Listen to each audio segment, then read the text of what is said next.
And summer's ending the way it began. Yeah. The unofficial start of summer, Memorial Day weekend. And we had several challenging, difficult, painful, emotional shows early on in the aftermath of the George Floyd murder. And, I'm going to get the tweets and I'm going to get the emails and I'm going to get the complaints that we're not talking about football today. We're not talking about sports today. And let me just quote Washington Nationals pitcher Sean Doolittle from July the 5th, different context, but the same message applies. Sports are a reward for a functional society. Talking about sports is part of that reward. And when the societal issues engulf sports, that's what we have to talk about. What's going on in sports? How is sports affected by what's going on in the world? Now, the pandemic was the thing that made us dysfunctional for the middle chunk of the summer. Yep.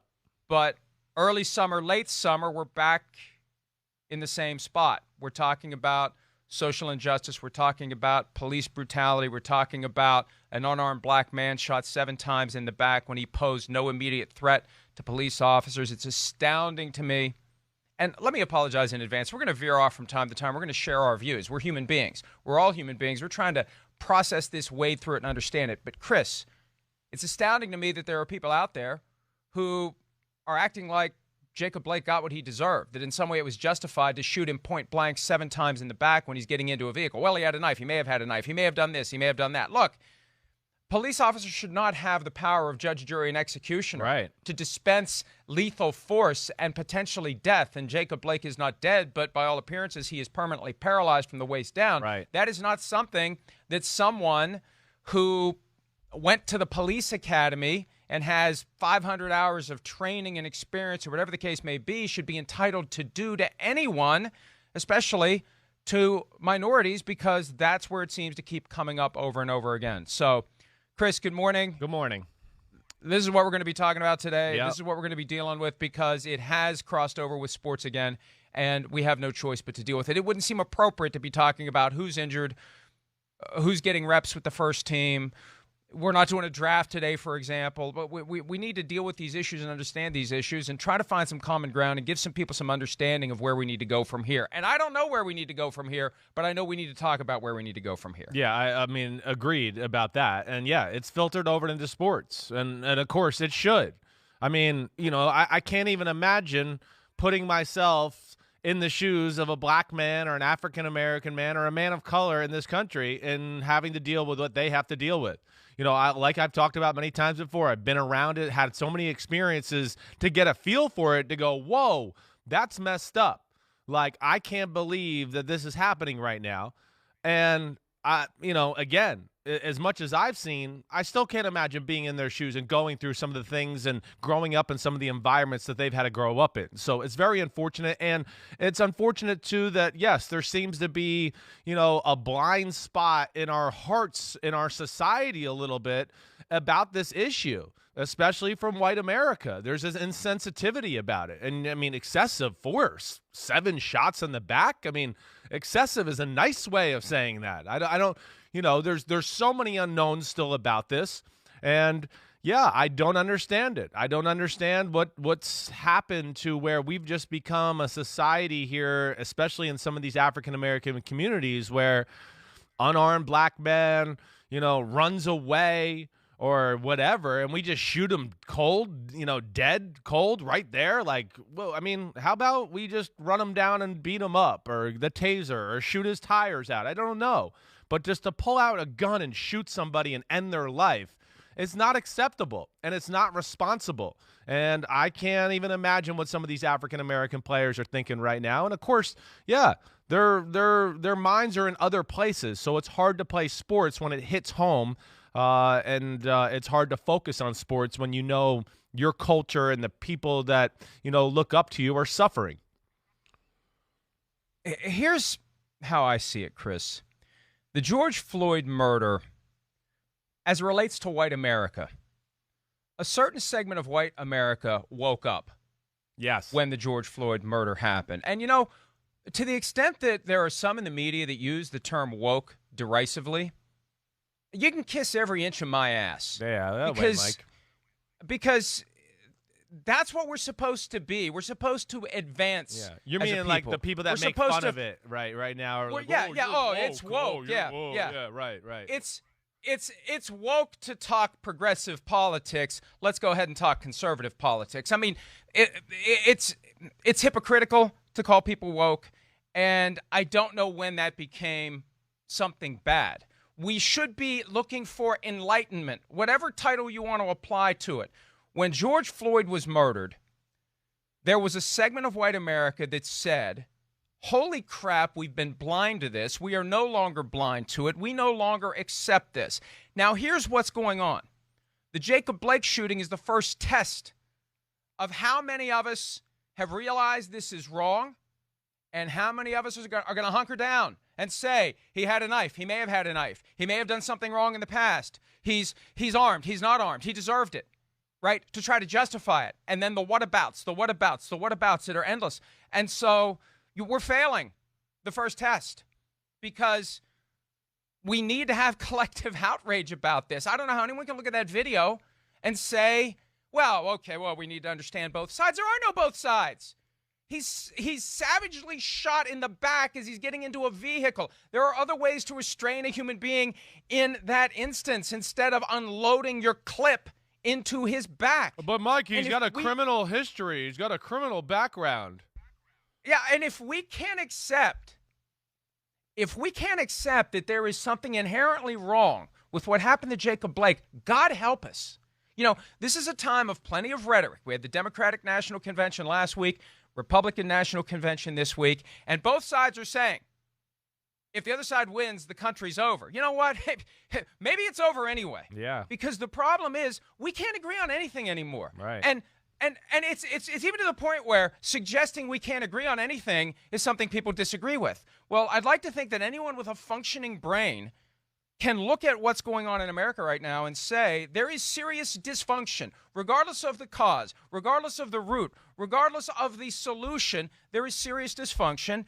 And when it shuts down sports, when it possibly temporarily, maybe permanently, at least for the rest of the season, shuts down the NBA, that tells you that it's a serious problem that needs to be addressed, period. And it's funny, you know, it's the people who are complaining about the NBA being woke and refusing to watch the NBA are complaining the loudest about the fact that the NBA shut down last night. Make up your mind. Right. Make up your mind. You want to watch it or not? I don't. You're right. Either you don't care about the NBA or you do care about the NBA, but don't play both sides of it. Yeah. And, you know, that was the big news last night. It was really yesterday afternoon when it started to percolate. The Milwaukee Bucks decided to boycott Game 5 of their series against the Orlando Magic.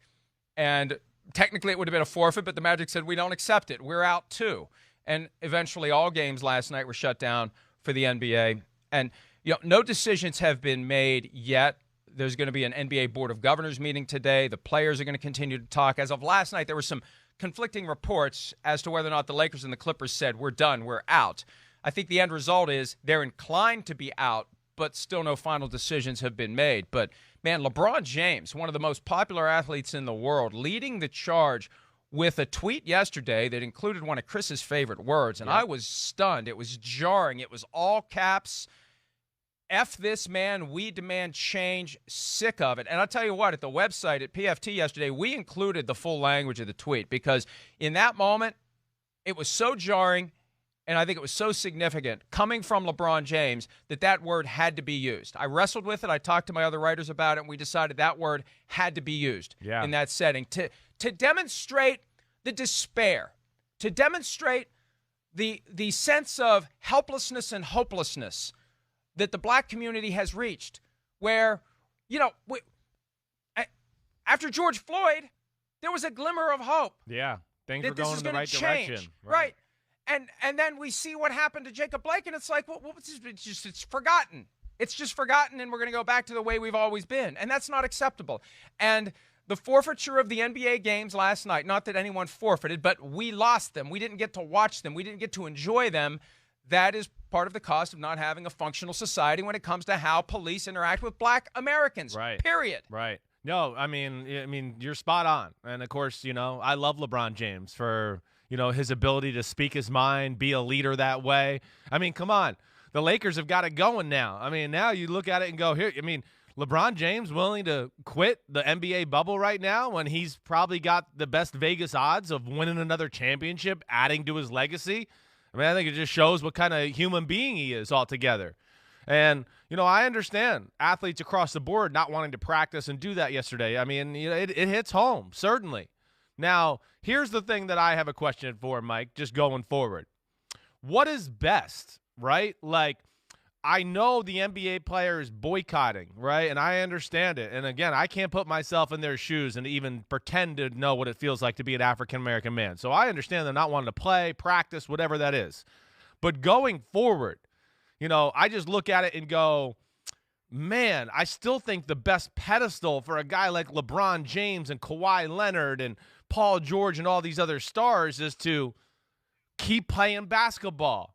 And when you're getting the post-game interview, But they've tried that. They've done that. See, you get to a point where you get exasperated, right? How many times do you have to talk about it in a press conference before change happens?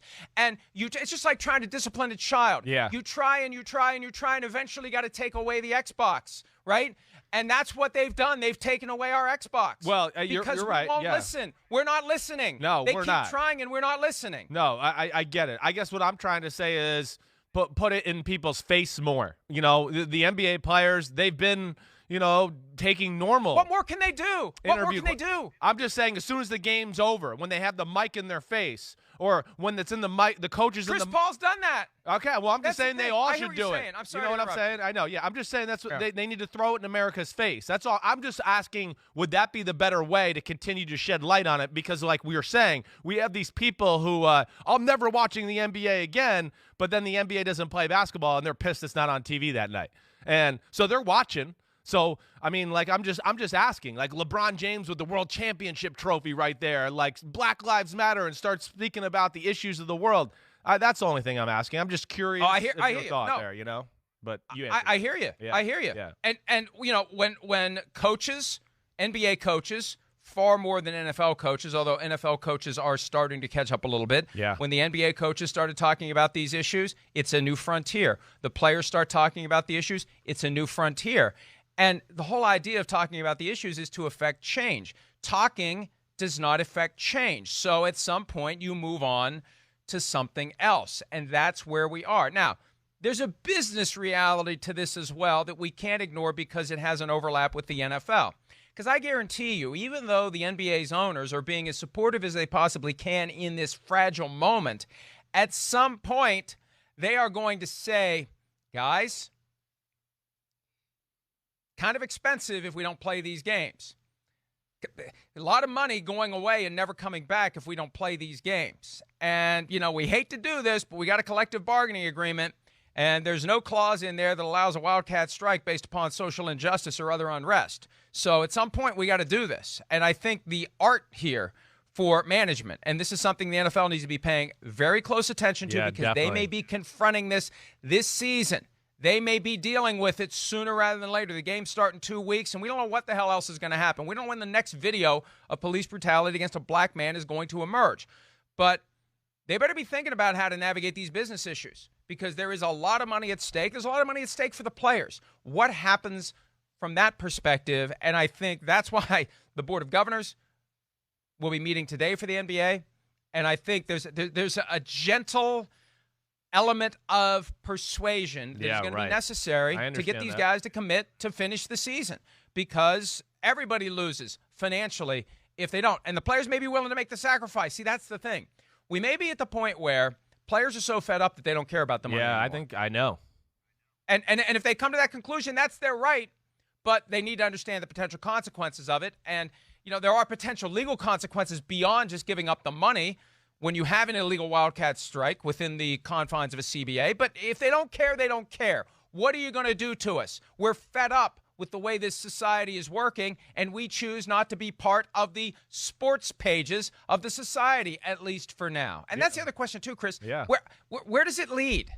Yeah. What is, if it doesn't affect change, what's the point of it, and do they come back? No, I know, and that's a scary thought because I don't know if, again, like we've talked about it already, we saw change and things going in a positive direction, and then the conversation got changed to looting and rioting. And there's a lot of factors into that we don't have enough time to get into, where I would go, no, that wasn't as appears either. You got to read some stuff and you realize that there was other people involved in that too. But regardless, like, we're going backwards again. We're going backwards. There's no doubt about it. I mean, come on. I mean, I've seen more racist things again in the last 3-4 weeks again, online, social media, whatever it is. It's everywhere. And it doesn't seem like really a lot of white Americans want to really deal with this or take it head on or really learn from it. And so many judge from 10,000 feet above, where I just feel like, and I even know because I have certain friends who have made comments, and I always have to bring them back to, but like, yeah, you've never been around an African-American guy in your life, for an extensive period of time. You've never gone home with any of these guys and seen how they lived and what it's all about and the struggles they go through and the desperation they have to, constantly live with to just survive their lives so many of the times. And it just seems like a part of our society's numb to that and doesn't care. And it's just, it's unfortunate. I don't understand it. And it's crazy that it was 2020 and we're going in the wrong direction. NFL players are taking notice of what's going on. They are approving of what the NBA players have done, and rightfully so. I thought of Jerry Jones right away yesterday when this went down, because we talked about it yesterday, and then I went, oh, this is going to, instigate the fires again, right? I mean, Dontari Poe is going to be more passionate about kneeling once again after something like this. And it's a potentially bigger fire than Cowboys players defying Jerry Jones' preferences at this point. Definitely. And it's amazing how different the context is, Chris, in just 24 hours. Now the question is, will there be the possibility of players refusing to play based upon reaction to what the NBA has done, based upon whatever the NBA does going forward, based upon the next incident? And the fact that we had one in May, we have one in August, I think it's naive to assume there isn't going to be another one between August and February when the Super Bowl rolls around. What will NFL teams do? What will NFL players do in response to it? Earlier this week, the Lions were actually the first tangible example of sports standing up in response to the shooting of Jacob Blake, canceling practice and speaking to reporters. And when I saw that they canceled practice on Tuesday, my first thought was they had a COVID outbreak or another batch of false positives from that lab in New Jersey. They still don't know how in the hell they got 77 false positives. But no, they shut down practice because of what happened to Jacob Blake. Washington canceling their practice for today at FedEx Field because of social justice issues. Washington has other issues we're going to be discussing later in the show, but they decided from the team perspective they're going to talk about racism and social injustice in lieu of going to FedEx Field and getting themselves ready for the stadium, or for the season rather, in a preseason with no games, with no joint practices, no opportunity to truly prepare. They're giving up an opportunity to prepare. Now they'll postpone it, they'll do it later, but the fact that they're taking a day in this crazy upside-down year, Chris, to give up a day of practice, a significant day of practice that would be very useful to getting ready for week one, that tells me that they are taking it seriously and they're doing what they need to do to make sure that the players feel like they're being heard internally and that they just have a general sense there's some path to action that can be meaningful. Right. Well, I mean, I think it's great on some of these NFL teams' part to, halt all football things for, however long it is, temporary, a few days, whatever it is. Guys' heads aren't in the right place. Their hearts aren't in the right place. It's hard to go out and have a good practice and really accomplish something worthwhile if you're sitting there thinking about, your hometown or the injustices of the world. And gosh, they have to be sad and have heavy hearts that way. I mean, how can you not? So I look at it that, and I think the biggest thing to me is I think the NFL coaches are woke, and I mean that in a good way. I do. I think, the events of the last few months have really opened their eyes even to a greater degree. I think NFL coaches were very aware of social injustice, but they're NFL coaches and they're coaching. Here's an X, here's an O, and they're just obsessed with their job. Sometimes where they don't sit back and actually, take a deep breath and go, what's going on in the world today? I think they got that this year a little bit. And I think it's made the coaches certainly more sensitive to the African-American players and black players on teams, because they realize, like, it's hitting home to them, and they realize this is a real struggle and it's bothering them as a culture, a community, and they're trying to heal and hear them. And, again, like you said, the NFL needs to figure out something right now. We got to go next level, NFL. It's got to go next level with whatever that is, donations of money, paying, tributes. I don't know what that is, but they better be ready to make the players somewhat happy and feeling comfortable and getting this conversation back on track and moving in the right direction, where, like I said, it seems like it's going in the wrong direction right now again. Well, the first and most obvious thing, to revisit what we said yesterday, the commissioner can tell Jerry Jones in very public and no uncertain terms, do not interfere with the rights of players to express themselves during the national anthem. I asked the league yesterday for a comment on Jerry Jones' apparent effort to thread the needle and compromise with players and get them to not kneel for the anthem, and the league had no comment, which doesn't give me a whole lot of faith. That needle hole just got smaller, though, to thread that needle. It got a lot smaller. Man, it's and tight the camel now. and the camel got a lot fatter. Right. That's for damn sure.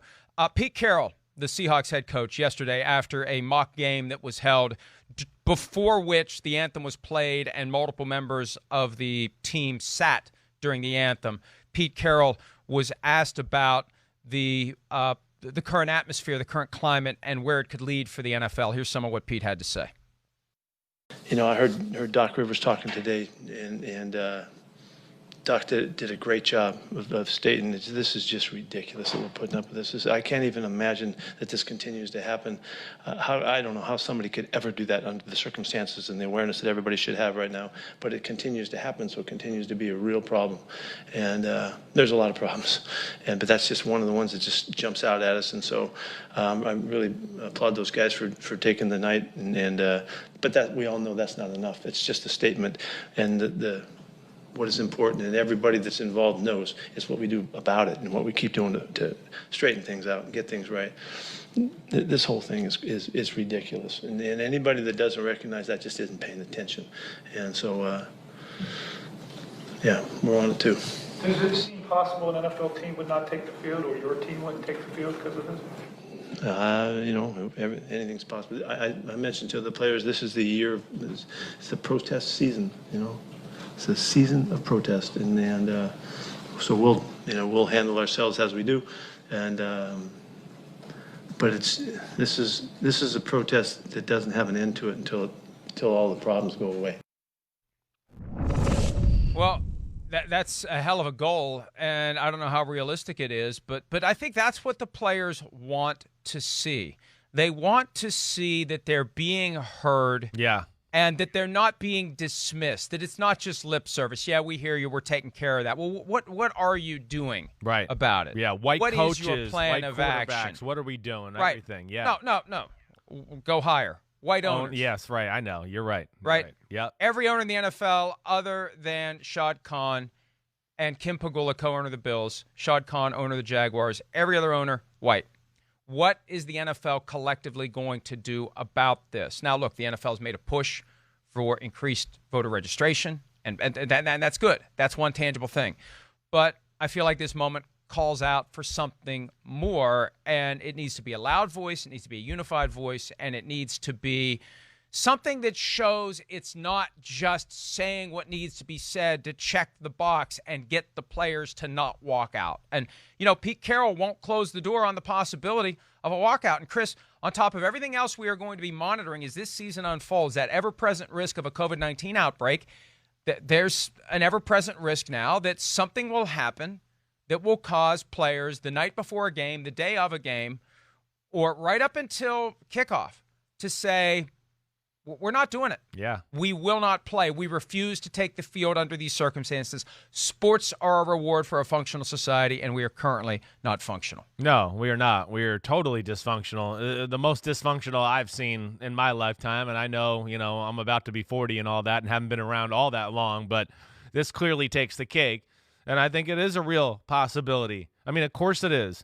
And a place like Seattle, too, I mean, Pete Carroll, he can understand. Of course, it's hit home up there. That's been a real issue in the city of Seattle, Portland, Oregon, still going on there. So that hits home to the football players. And Pete Carroll, the one thing we've seen with his teams is he gets guys that are not afraid to speak their mind, that are pretty smart, well thought out, deep thinkers who bring out these societal issues at times. And, yeah, they're going to confront them. And he's got the type of team and guys that are, outside the box thinkers and, just that type of guy to where they would be the type of team that would say, screw off. We might not play this weekend or threaten that or not play or have some sort of really creative boycott because they have a leader like Pete Carroll, too, who doesn't squash that, and ownership that doesn't squash that. And I respect that. And then this is the other thing that bothers me, Mike. Too much I hear this right now. And I've even had some friends say this to me, and it's pissed me off, like where they've gone, Pete Carroll just has to say that. He just has to say that because he's in a locker room with all these black people. And I've had people make comments to me like that. Oh, you just have to say that about politics or this issue because you're on TV. Do the networks make you say this? What? Like, get the hell out of here. No, this is how I feel. This is really how I feel. I'm not pressured into this by anything. I've seen it. I witnessed it. There's issues with white America, and it has to be fixed. That's all there is to it. And they're blinded by it, and their ignorance continues to just, hurt the situation. And this blind eye towards it is doing nobody any good. And it's amazing to me that people would be that cynical about an issue that is so fundamental to our fundamental right to life, right?